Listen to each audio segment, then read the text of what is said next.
জীবনের এই যাত্রায় আপনি স্বাভাবিকভাবেই ক্লান্ত হতে পারেন, ব্যথিত হতে পারেন, এমনকি রবের প্রতি অভিযোগও করে বসতে পারেন, কিন্তু কখনো রবের থেকে দূরে সরে যাবেন না। তার চেয়ে হতভাগা কে আছে যে সময়ের নিয়ন্ত্রকের থেকে দূরে সরে গিয়ে ভালো সময়ের প্রত্যাশা করে? আপনার জীবনের পরীক্ষা সুদীর্ঘ হতে পারে, যেমন সুদীর্ঘ ছিল মাছের পেটে ইউনুস আলাইহিসসালামের দিন রাত্রি যাপন, যেমন অপেক্ষায় থাকতে হয়েছিল পুত্র শোকে কাতর হওয়া পিতা ইয়াকুব আলাইহিসসালামকে, যেমন অসুস্থতার মাঝে ছিলেন আইয়ুব আলাইহিসসালাম, যেমন মানুষের কটূক্তি আর ঠাট্টা মশকরা সহ্য করে গেছেন নূহ আলাইহিসসালাম।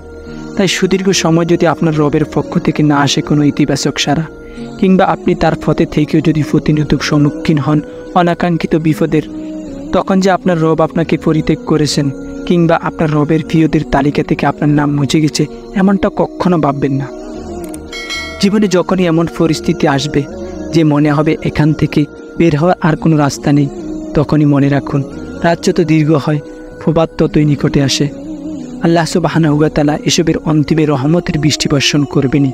আপনাকে যে বাড়ি দ্বারার সুদা পান করতে হলে পৌঁছাতে হবে সবরের চূড়ান্তে, বাড়াতে হবে রবের প্রতি তাওয়াক্কুলের স্তর।